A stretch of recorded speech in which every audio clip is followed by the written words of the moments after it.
जय गुरुदेव। ओम बालार्क मंडला भाषाम चतुर्बाहम त्रिलोचनाम पाशांकुशवरा भीतिर्धारे अंतिम शिवाम भजे। या देवी सर्वभूतेषु मातृरूपेण संस्थिता शक्ति रूपेण संस्थिता नमस्तस्यै नमस्तस्यै नमस्तस्यै नमो नमः। प्रिय दोस्तों नमस्कार। सिद्ध साधनाएं चैनल पर मैं आप सबका हार्दिक स्वागत करता हूं, अभिनंदन करता हूं। आशा करता हूं आप राजी खुशी से होंगे, कुशल मंगल से होंगे। आप सबकी सपरिवार कुशलता में माँ भगवती से, माता महाकाली से हमेशा चाहता हूँ। मैं दुआएं करता हूँ आप सबके लिए कि आप सुखी बने, संपन्न बने, आपको किसी भी प्रकार की कोई परेशानी न हो। आइए दोस्तों, इस वीडियो में बात करते हैं एक बहुत ही बेहतरीन किन्नरी साधना के बारे में। इस वीडियो में मैं किन्नरी की साधना बताऊंगा। एक ऐसी किन्नरी जो अपने आप में अद्भुत है, जो अपने आप में बेहद खूबसूरत है, जो अपने आप में साधक की हर इच्छा को पूरी करने के लिए हमेशा तत्पर रहती है। हाँ, ऐसी किन्नरी की मैं साधना बताऊंगा और इस साधना को प्रत्येक साधक को करना ही चाहिए। हाँ, बिल्कुल करना चाहिए। और ये बहुत सरल साधना है और ये किन्नरी बहुत जल्दी प्रत्यक्ष भी हो जाती है, सिद्ध हो जाती है। तो वीडियो बहुत खास होने जा रहा है। वीडियो को पूरा देखें, स्किप न करें और चैनल पर नए हो तो चैनल को सब्सक्राइब करें, लाइक करें, अपने दोस्तों में ज़्यादा से ज़्यादा शेयर करें। शेयर करने के लिए मैं इसलिए कहता हूँ कि हमारा चैनल ज़्यादा से ज़्यादा लोगों के पास पहुँचेगा ना, तो हर व्यक्ति इन प्रयोगों का, इन साधनाओं का, मंत्रों का, यंत्रों का, तंत्रों का लाभ उठा सकेगा। अरे हमारे बताए हुए प्रयोग से अगर किसी को जो है सुख शांति मिल जाती है, किसी की परेशानी खत्म हो जाती है, तो इससे बड़ा पुण्य का काम और क्या हो सकता है भाई। हाँ, इसलिए कहता हूँ मैं ज़्यादा से ज़्यादा इसको शेयर करें अपने परिजनों में, अपने दोस्तों में, अपने पास पड़ोस के लोगों में, जहाँ भी आपकी जान पहचान है, जो भी व्यक्ति आपके मोबाइल से जुड़े हुए हैं उनको सबको, ठीक है। और आप चाहते हैं कि हमारे वीडियो का नोटिफिकेशन आपको तुरंत मिल जाए, तो फिर देर किस बात की। बेल आइकन को प्रेस करके ऑल पर क्लिक कर दीजिए। हर वीडियो आपके पास तुरंत पहुंच जाएगा। ठीक है दोस्तों, आइए बात करते हैं किन्नरी साधना के बारे में। दोस्तों, जिस तरह से अप्सराएं होती हैं उसी तरह से किन्नरियां भी होती हैं। किन्नरियां भी अप्सराओं की तरह ही होती है, सीधी सादी, भोली भाली, मधुर आवाज और कोमलांगी, अनुपम अप्रतिम सौंदर्य की मालकिन होती है किन्नरियां भी। हाँ, इनके सौंदर्य के सामने हर कोई टिक ही नहीं सकता। अरे बड़े बड़े ऋषि मुनियों के जो है उनका मन भी डिगायमान हो जाता है, उनका मन भी चंचल हो जाता है। जिन्होंने अपने मन को कंट्रोल में कर रखा है ना, नियंत्रण में, वह भी चलायमान हो जाते हैं। इतनी खूबसूरत होती है ये किन्नरियाँ। हाँ, वो तो जब आप इनको प्रत्यक्ष करेंगे और देखेंगे ना, तभी आपको पता चलेगा कि वास्तव में सौंदर्य इसे कहते हैं। इनका सौंदर्य इतना अद्भुत होता है अप्सराओं का और किन्नरियों का कि जो है शब्द नहीं है। इनका सौंदर्य का वर्णन करने के लिए शब्द ही नहीं है। हाँ, उन शब्दों का निर्माण ही नहीं हुआ जिन शब्दों से इनके सौंदर्य का बखान किया जा सके। तो दोस्तों, ये किन्नरियाँ भी जो है ये अप्सराओं की तरह नुकसान नहीं पहुंचाती है। हाँ, ये साधक का अहित नहीं करती है।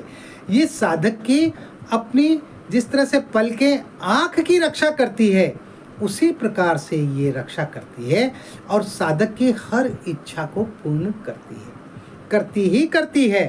तो मैं आपको जिस किन्नरी की साधना बताने जा रहा हूँ, इस किन्नरी का नाम है मृगाक्षी किन्नरी।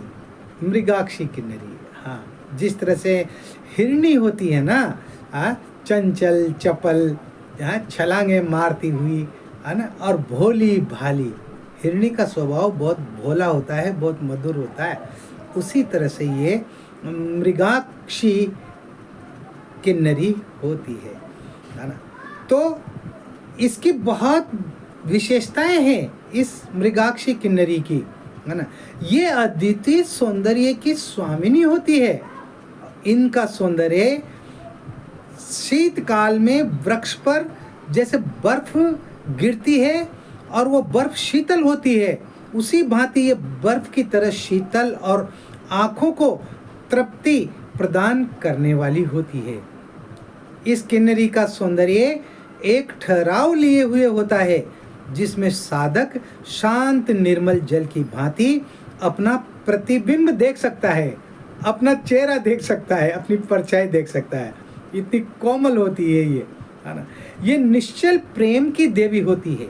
ये ऐसी प्रेम की देवी होती है जिसमें कोई छल कपट होता ही नहीं है, जिसमें कोई उत्तेजना या वासना का ज्वार होता ही नहीं है।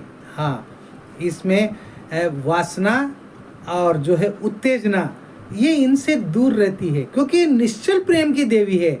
इसलिए ये वासना को और उत्तेजना को ये अपने पास फटकने ही नहीं देती। इस किन्नरी के पूर्ण शरीर पर मृदुलता बिखरी हुई होती है, इसी कारण ये रूप गर्विता कहलाती है। मृगाक्षी के कोमल होठों के भीतर श्वेत और सुगढ़ दंत पंक्ति की झिलमिलाहट उसकी खिलखिलाहट में स्पष्ट होती है।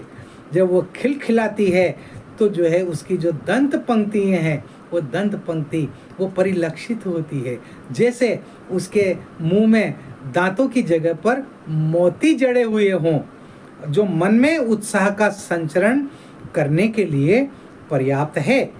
मृगाक्षी की मधुर खिलखिलाहट का चित्रण प्राचीन शास्त्रों में इस प्रकार किया गया है कि इसे सुनकर मुनिजन अपना चिंतन छोड़कर इस भ्रम में पड़ जाते थे कि ये नुपुर ध्वनि है अथवा किसी वाद्य यंत्र से निकला मधुर संगीत स्वर।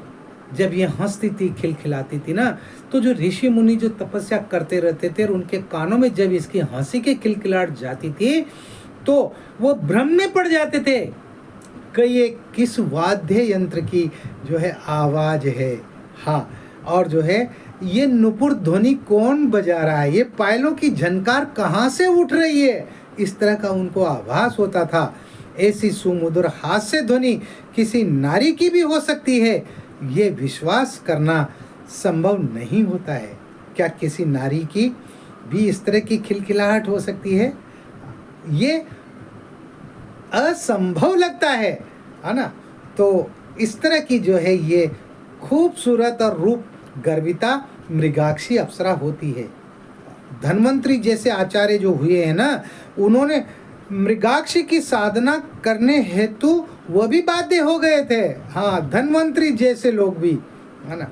और अपने शास्त्र की पूर्णता हेतु कि उनका शास्त्र पूर्ण हो जाएगा अगर मैं मृगाक्षी अप्सरा की साधना कर लूँगा, है ना। क्योंकि उनका चित्त शास्त्र लिखने में अब कम लगने लगा था और मृगाक्षी अप्सरा को देख करके और उसकी तरफ ज़्यादा आकर्षित होने लगा था। तो संपूर्ण चिकित्सा शास्त्र के रचनाकार ने भी शिथिल हो गए शरीर और इंद्रियों के पुनः यौवन हेतु इस किन्नरी की साधना की थी। हालांकि उनका शरीर शिथिल हो गया था, इंद्रियां शिथिल हो गई थी, लेकिन अपनी इंद्रियों को और अपने शरीर को पुनर्जीवित करने के लिए, उनमें वापस यौवन का संचार करने के लिए धन्वंतरी जैसे ने भी जो है इसके मृगाक्षी किन्नरी की साधना की थी और वो यौवनवान बन गए थे। यौवन के अभाव में तो संपूर्ण चिकित्सा पद्धति व्यर्थ होती है ना। अगर यौवन नहीं है तो आप कोई सी भी चिकित्सा पद्धति अपना लो, वो सब बेकार है। यौवन है तो सब कुछ है। तो दोस्तों, इस तरह से मैंने इन कम शब्दों में जो है मृगाक्षी अप्सरा के बारे में आपको थोड़ा सा बताया। बहुत साधकों ने इस किन्नरी को सिद्ध किया है, हाँ, और उन्होंने अपने जीवन में पूर्णता प्राप्त की है। ये जीवन को पूर्णता देने वाली साधना है। ये मृगाक्षी किन्नरी ये जीवन को संपूर्ण बना देती है। जिंदगी के तमाम अभावों को ख़त्म कर देती है, आर्थिक परेशानियों को ख़त्म कर देती है और सुख का दरिया बहा देती है। सुख का सागर लहराने लगता है साधक की जिंदगी में। ऐसी किन्नरी साधना है ये, इस प्रकार की ये मृगाक्षी किन्नरी है। तो इस साधना को कैसे किया जाए अब मैं वो आपको बताता हूँ, ध्यान से सुनिएगा। दोस्तों, इस मृगाक्षी किन्नरी की साधना आप किसी भी शुक्रवार से कर सकते हैं या आप किसी भी पूर्णिमा से कर सकते हैं।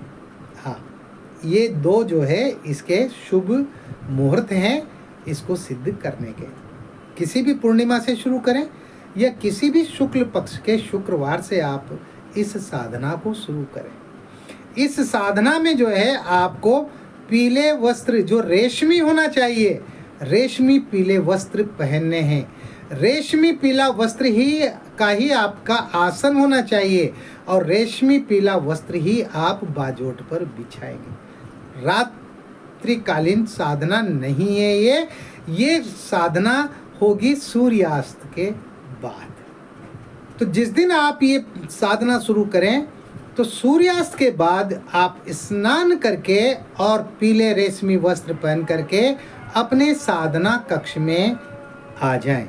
साधना कक्ष में आप उत्तर दिशा की ओर दीवार पर वहाँ पर चौकी लगाएं, बाजोट लगाएं, उस पर रेशमी पीला वस्त्र बिछाएं।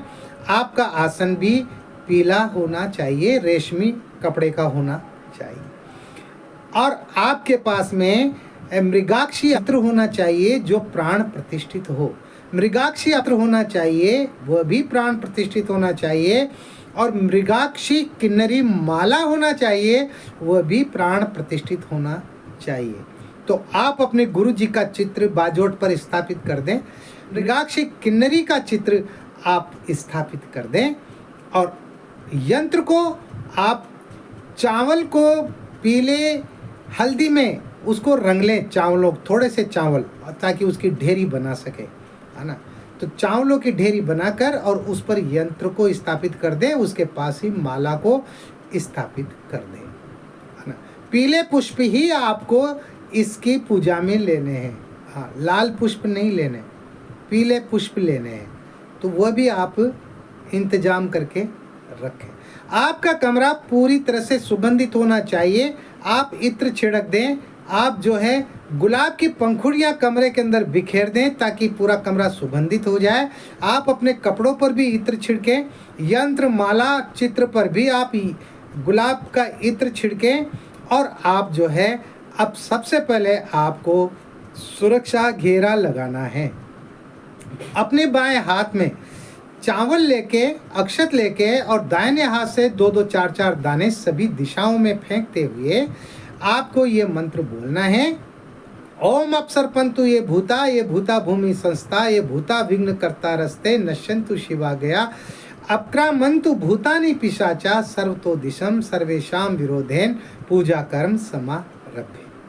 इस मंत्र से आप अपना सुरक्षा घेरा लगा लें और आपके पास रक्षा माला होना चाहिए प्राण प्रतिष्ठित। उस रक्षा माला को आप अपने गले में पहन लें, ठीक है।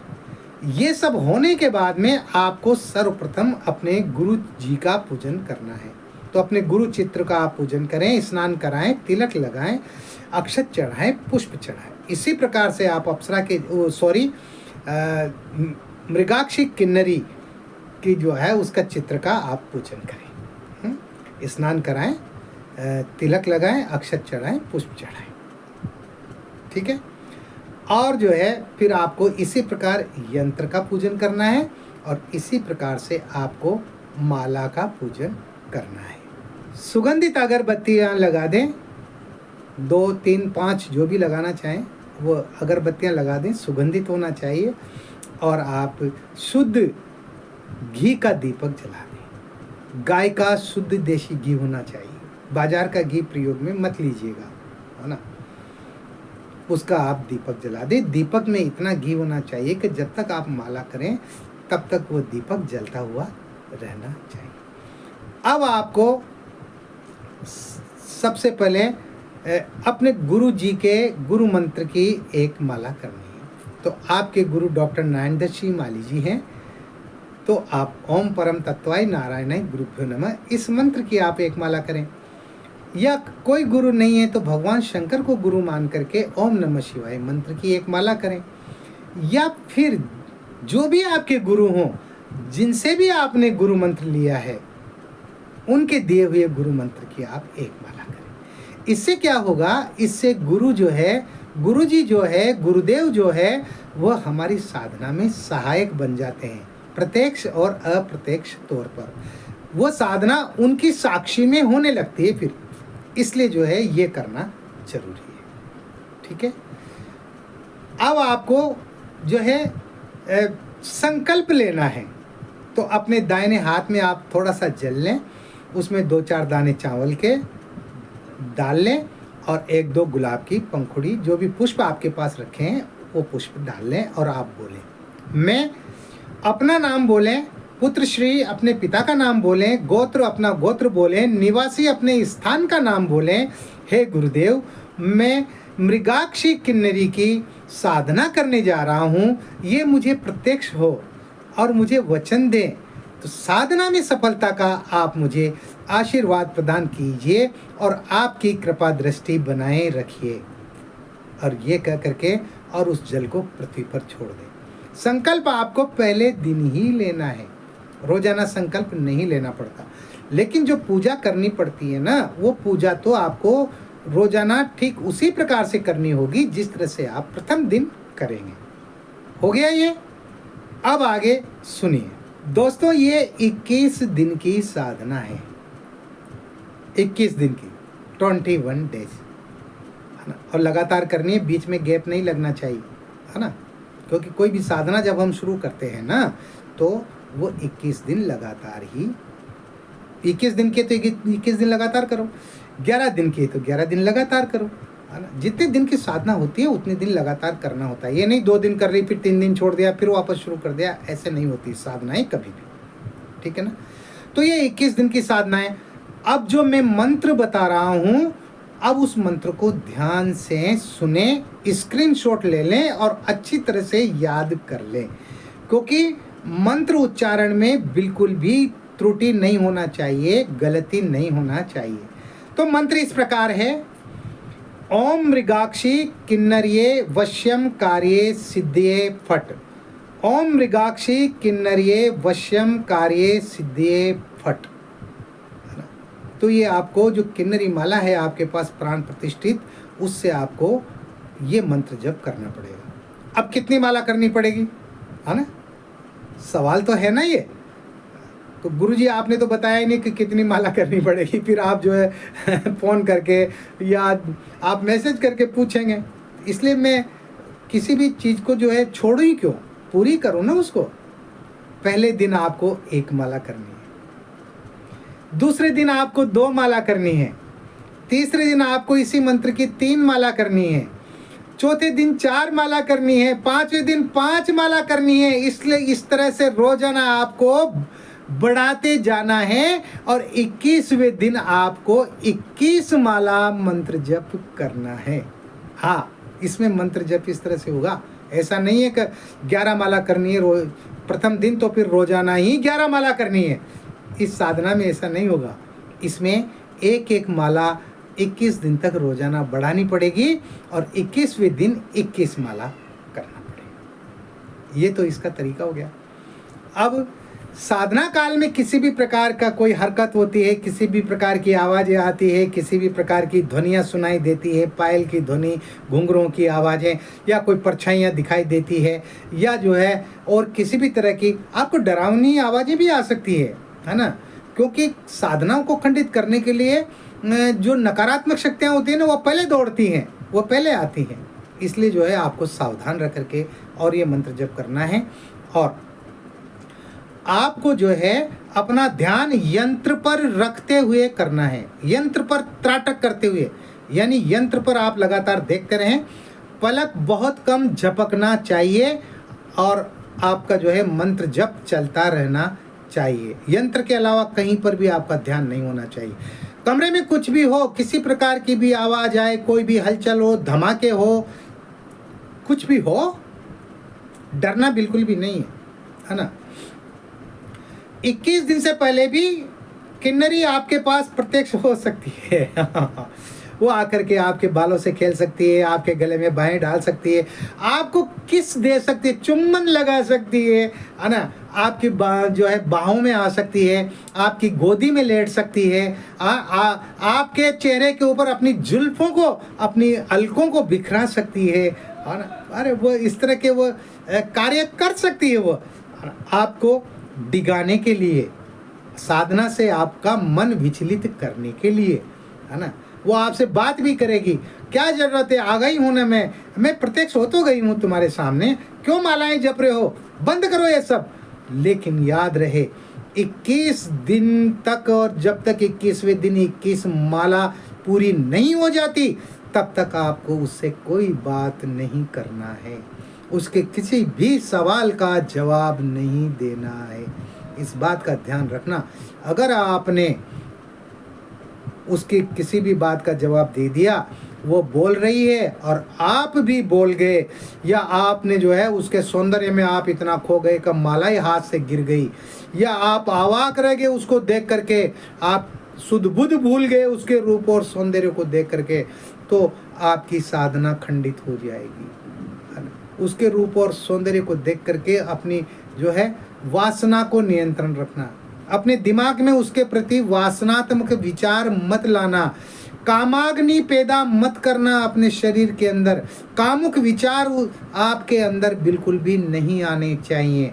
हाँ, किन्नरी के प्रति ये और बता देता हूँ, अगर आपके अंदर कामुक विचार आ गए, आपके अंदर वासना के विचार आ गए, उसके सौंदर्य को देख करके, उसके अंगों को देख करके, तो आपकी साधना खंडित हो जाएगी, समाप्त हो जाएगी। फिर आप लाख कोशिश करेंगे तब भी वो आपके सामने प्रत्यक्ष नहीं होगी। इस तरह से अपने आप के ऊपर नियंत्रण रखना है, अपने ब्रह्मचर्य पर आपको नियंत्रण रखना है, और ब्रह्मचर्य पर नियंत्रण रखते हुए आपको ये साधना करनी है। और 21वें दिन आपको जो है 2 माला ला करके रखनी है। एक माला आप अपने गले में पहन लें, एक माला जो है बाजोट पर रख दें, और जब आपकी 21 माला पूरी हो जाए और किन्नरी जब आपके सामने प्रत्यक्ष हो जाए तो आप किन्नरी को माला पहना दें। आ गई बात समझ में? और उसको इत्र का फोआ भेंट करें। आपको रोजाना 21 दिन तक आपको जो है खीर का भोग लगाना है। हाँ, चावल की खीर बनानी है, आधी कटोरी बना सकते हैं, 1 कटोरी बना सकते हैं। उसके अंदर आपको केसर डालना जरूरी है। हाँ, बिना केसर डाले हुए खीर मत बनाना।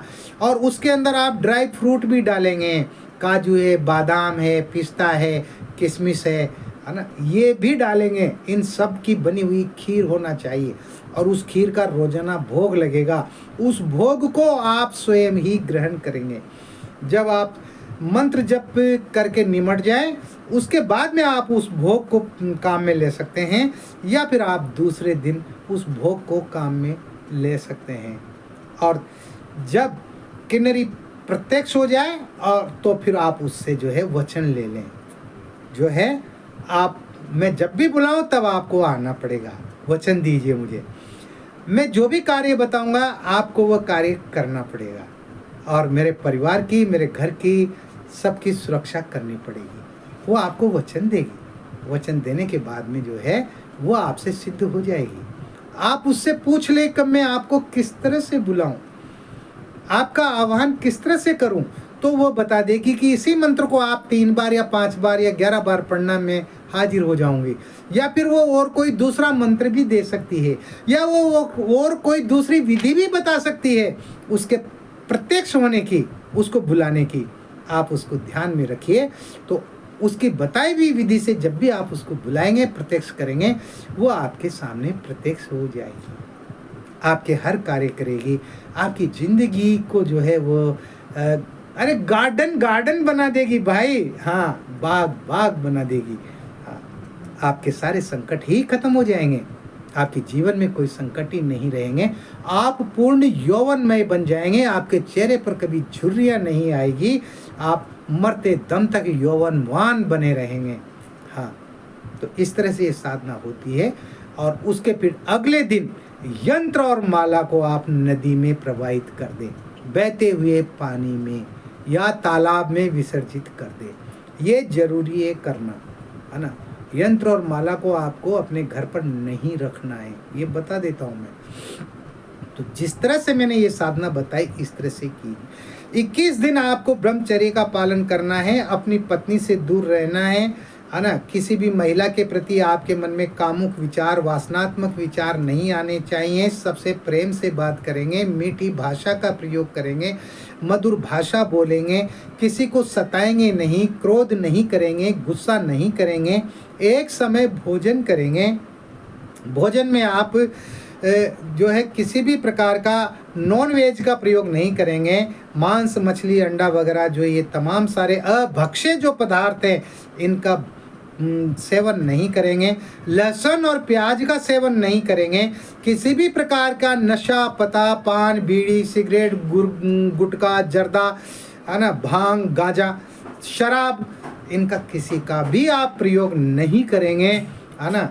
और आप धर्म कर्म भी करेंगे। गायों को चारा डालेंगे, पक्षियों को दाना डालेंगे, चींटियों को जो है मीठा आटा सत्तू डालेंगे। और इस तरह से ये धर्म कर्म का काम भी करेंगे। झूठ नहीं बोलेंगे, सच बोलेंगे और सात्विक रहेंगे। और साधना कक्ष में ही सोएंगे। जमीन पर सोना पड़ेगा, जमीन पर सोना है। आपका बिस्तर बढ़िया सुव्यवस्थित होना चाहिए, अच्छा सुंदर दिखने वाला होना चाहिए। तो इस तरह से आप ये साधना कर सकते हैं। ये मैंने आपको मृगाक्षी किन्नरी की संपूर्ण विधि इस वीडियो में मैंने आपको बता दी है, कुछ भी नहीं छिपाया है दोस्तों, है ना। आप इस साधना को कीजिए, अपने जीवन को सर्वोच्च स्तर पर पहुंचाइए। मैं यही चाहता हूं, मैं यही कहता हूं कि मेरा प्रत्येक साधक वो ऊंचाइयों पर पहुंचे, वो साधना की ऊंचाइयों पर पहुंचे और हर प्रकार की साधना करे, हर प्रकार के मंत्र, यंत्र और तंत्रों का प्रयोग करके स्वयं के जीवन को तो सुखी बनाए ही बनाए, लेकिन जनता की भलाई के काम भी करे, लोगों के दुख दर्द भी मिटाए। ऐसे हमारी मानसिकता होना चाहिए। इस वीडियो में इतना ही। मिलते हैं फिर एक और नए वीडियो में, नई जानकारी के साथ, नए प्रयोगों के साथ। तब तक बने रहिए सिद्ध साधनाएं चैनल पर, जो आपका अपना है। हाँ, ये चैनल आपका ही है। किसी भी प्रकार का कोई सवाल है आपके मन में, या आप गुरु दीक्षा लेना चाहते हैं, तो गुरु दीक्षा मैं मुफ्त में देता हूँ, फ्री में देता हूँ मैं। मेरे पास आए दिन कई लोगों के फ़ोन आते हैं, वो रोते रहते हैं बेचारे तो गुरुजी हमने गुरु दीक्षा के लिए वहाँ फलानी जगह संपर्क किया था, उन्होंने कहा 3100 रुपये लगेंगे, हमने 3100 रुपये भेज दिए, न तो गुरु दीक्षा दी और न कोई किसी प्रकार की सामग्री भेजी, और हमें लूट लिया, बर्बाद कर दिया। बहुत सारे इस तरह का इस भीड़ तंत्र में लुटेरे भी बहुत ज़्यादा पैदा हो गए हैं, जो हमारे लोगों को लूट रहे हैं, उनको बर्बाद कर रहे हैं। मेरे यहाँ पर जो है गुरु दीक्षा का मैं कोई राशि नहीं मांगता हूँ। जो गुरु दीक्षा लेता है वो अपनी श्रद्धा से जो भी देना चाहे तो गुरु दक्षिणा दे दे, नहीं देना चाहे तो न दे। मैं नहीं मांगता अपने मुँह से, क्योंकि मैं भिखारी नहीं हूँ, मैं वो गुरु नहीं हूँ जो अपने शिष्यों का ही जो है जेब खाली करवा ले। मैं नहीं मांगता हूँ। मैं सक्षम हूँ अपने आप में, आर्थिक रूप से हर तरह से मैं सक्षम हूँ, संपन्न हूँ। मुझे किसी के पैसों की कोई ज़रूरत नहीं है। मैं तो यहाँ तक भी कहता हूँ कि भाई प्राण प्रतिष्ठित माला यंत्र वगैरह ये आप मुझसे मत करवाओ, कहीं और करवा लो, किसी और से करवा लो, उनको पैसे दे दो और उनसे करवा लो आप, या खुद करना चाहो तो खुद कर लो, है ना। लेकिन वो नहीं मानते। तो देखिए, वस्तुओं के सामग्री का पैसा लगता है, बाजार से खरीदनी पड़ती है, प्राण प्रतिष्ठित करना पड़ता है, मेहनत करना पड़ता है, उसमें तो मुझे आपकी नौकरी करनी पड़ती है, आपकी मजदूरी करनी पड़ती है, लेकिन उसमें भी मैं उतना ही पैसा लेता हूँ जो वाजिब बनता है। मैं उसमें भी ज़्यादा पैसे नहीं लेता हूँ, है ना। और मैं मेरे साधकों से जो पैसे जो लेता हूँ सामग्री के नाम पर भी, उसमें से अगर थोड़ा बहुत पैसा बच भी जाता है तो मैं उसको अपने घर में भी काम में नहीं लेता, मैं उसको परोपकार के कामों में ही लगाता हूँ। उस पैसे को मैं अपने स्वयं के लिए यूज नहीं करता, है ना। तो जो भी दीक्षा लेना चाहें आप ले सकते हैं, आप जो भी साधना सीखना चाहे आप सीख सकते हैं, जो भी मंत्र यंत्र तंत्र जो कुछ भी सीखना चाहते हैं आप सीख सकते हैं। मैं सिखाऊंगा आपको, मैं हूं ना आपके साथ। मैं आपकी उंगली पकड़ करके चलूंगा और छोड़ूंगा नहीं। आप मुझे छोड़ दें वो बात अलग है, लेकिन मैं जिसका हाथ थाम लेता हूं मैं उसको फिर छोड़ता नहीं हूं। हाँ, मैं उसको मंजिल पर ही पहुंचाता हूं। तो व्हाट्सएप नंबर पर आप जो है मुझे मैसेज करें, आप कॉल करें, जो स्क्रीन पर आप देख रहे हैं चलते हुए, इन पर आप बात कर सकते हैं। इस वीडियो में इतना ही। आप खुश रहें, प्रसन्न रहें, हंसते रहें, मुस्कुराते रहें। जय गुरुदेव।